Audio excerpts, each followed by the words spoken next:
ओम श्री गणेशाय नमः। श्री शिव महापुराणे सप्तमयां वायव्य संहितायां अथ एकादशो अध्याय। हिंदी अनुवाद। ईश्वर ने कहा, हे देवेशी, अब मैं अधिकारी भक्तों, विद्वानों तथा ब्राह्मणों के वर्ण धर्म को संक्षेप से कहता हूँ।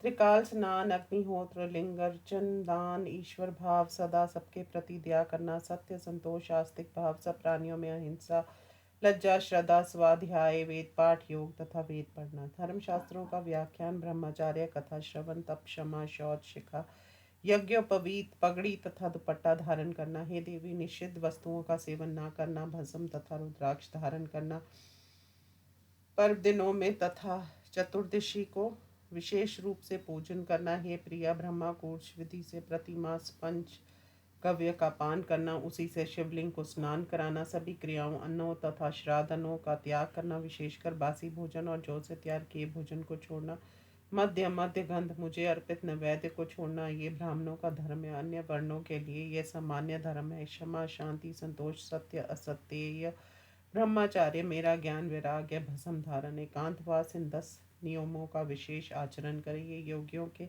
लक्षण है। दिन में भिक्षा मांगे, यही धर्मवान प्रस्थियों के भी हैं। सभी ब्रह्मचारियों को रात में भोजन नहीं करना चाहिए। क्षत्रियों को धर्म पढ़ना, यज्ञ करना और प्रतिग्रह लेना नहीं है।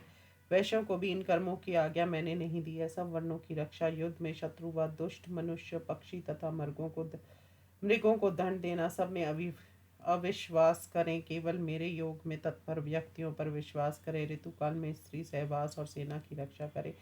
गुप्तचरों द्वारा लोक समाचार को जानना, अस्त्र वस्त्र कंचुक तथा भस्म धारण करना मेरे आश्रम में स्थित राजाओं का ये धर्म है। और कृषि, गोरक्षा तथा व्यापार ये वैश्यों के कर्म है। तीनों वर्णों की सेवा करना, बाग लगाना, मेरे क्षेत्र के आश्रय में रहना शूद्र का परम धर्म है। गृहस्थों को अपनी पत्नी के साथ सहवास करना उचित है। ब्रह्मचारी और वानप्रस्थी साधुओं के लिए ब्रह्मचार्य पालन करना उचित है। स्त्रियों के लिए पति सेवा से बढ़कर कोई धर्म नहीं है। यदि पति की आज्ञा हो तो वे मेरा पूजन करे। जो स्त्री पति की सेवा को छोड़कर व्रत करने लगती है वह निस्संदेह नरक हो जाती है। अब मैं विधवा स्त्री को सनातन धर्म को कहता हूँ। उसे व्रत, दान, तप, पतिव्रता, भूमि पर सोना, रात्रि में भोजन, ब्रह्मचार्य, जल स्नान या भस्म स्नान करना चाहिए। शांति, मौन, क्षमा तथा यथाविधि अपने कार्यों का विभाजन करना चाहिए। अष्टमी, चतुर्दशी, पौर्णमासी तथा एकादशी तिथियों को विशेष रूप से उपवास करके मेरा पूजन करे। हे देवी, ये मैंने संक्षेप से आश्रमों का सेवन करने वाले ब्राह्मण, क्षत्रिय, वैश्य, साधु तथा ब्रह्मचारियों का धर्म कह दिया है। सुंदरी, उसी प्रकार वानप्रस्थियों, गृहस्थियों, स्त्रियों, शूद्रों का भी धर्म कह दिया है। हे देवेशी, तुम्हें मेरा ध्यान तथा सदा षडक्षर ओम नमः शिवाय मंत्र का जप करना चाहिए। यही वेदोक्त सभी धर्मों का सार है। और जो लोक में अपनी इच्छा से सद्भाव तथा पूर्व जन्म के संस्कारों से व्रत करते हैं और जो स्त्री आदि विषयों में अनुरक्त या विरक्त है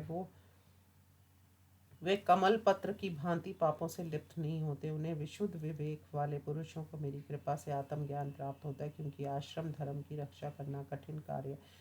उनके लिए कृत्य, अकृत्य, समाधि, परायण, विधि, निषेध कुछ भी नहीं है। जैसे मैं परिपूर्ण हूँ, मुझे कुछ भी सिद्ध करना नहीं है, वैसे ही कृत्य पुरुषों का कोई कार्य शेष नहीं रहता। मेरे भक्तों के लिए, हित के लिए ही रुद्रलोक में भूमि पर आए हुए वे पुरुष निस्संदेह रुद्र रूप ही है। मेरा ही आज्ञा से देवता तथा मनुष्य अपने अपने कार्यों में प्रवृत्त होते हैं। मेरी आज्ञा को आधार मानने से, मेरा सद्भाव को अधिकता से, मेरे दर्शन मात्र से सब पाप क्षीण हो जाते हैं और उत्तम फल देने वाले विश्वास प्रारंभ होते हैं। मुझ में भक्ति करने वाले पुरुषों को पहले ही शुभ फल दिखलाई देते हैं। कंपन, स्वेद, अक्षुपात, गला का रूंध जाना, आनंद की प्राप्ति अकस्मात बार बार होने लगते हैं।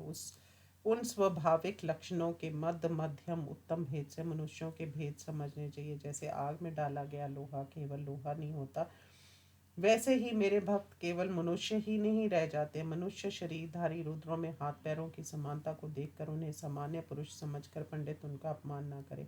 यदि मूर्ख पुरुष उनका अपमान करते हैं तो उनके आयु, शील, लक्ष्मी, कुल का नाश हो जाता है, फिर वे नरक यातना भोगते हैं।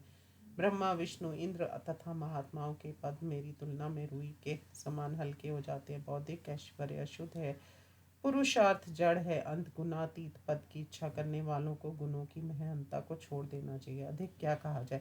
किसी प्रकार भी मेरे साथ मन लगाना कल्याण प्राप्ति का उत्तम साधन है। उपमन्यु ने कहा, इस प्रकार श्री कंठनाथ परमात्मा शिव जी ने संसार के कल्याण के लिए ये ज्ञान सारार्थ संग्रह कहा। इस विज्ञान संग्रह का ही व्याख्यान वेद शास्त्र पुराण इतिहास तथा समस्त विद्याएं है। ज्ञान ज्ञेय अनुष्ठेय अधिकार साध्य तथा साधन, इन 6 अर्थों का ये संग्रह है। गुरु से प्राप्त इस शिव ज्ञान को जीवों को जानना चाहिए। लिंगार्चन आदि का अनुष्ठान उनके भक्तों को करना चाहिए। शिव मंत्र आदि का जप साधन है और शिव समानता साध्य है। षडर्थ संग्रह के ज्ञान से सर्वगत्या प्राप्त हो जाती है। पहले धन के अनुसार भक्ति पूर्वक बाहरी यज्ञ आदि कर्म करे, फिर शिव जी का अंत पूजन कर। जिस भक्ति अंत पूजन में है, ना कि पुण्य गौरव से बाहरा आडंबर में है, उस महापुरुष को बाहरी कर्म नहीं करना चाहिए। हे कृष्ण, जो शिव भक्त जन ज्ञान अमृत से तृप्त है, उन्हें बाहरी तथा भीतरी कोई कर्म करने की आवश्यकता नहीं है। अंत कर्म से बाहरी तथा भीतरी कर्मों को छोड़कर ज्ञान से ज्ञेय को जानकर ज्ञान को भी छोड़ दें। यदि शिव में मन एकाग्र हो गया है तो कर्म करने की कोई आवश्यकता नहीं है। यदि शिव में मन नहीं लगा तो भी कर्म करना व्यर्थ है। इसलिए भारी भीतरी कर्मों को करके या विनय किए किसी प्रकार शिव में मन को स्थिर करें।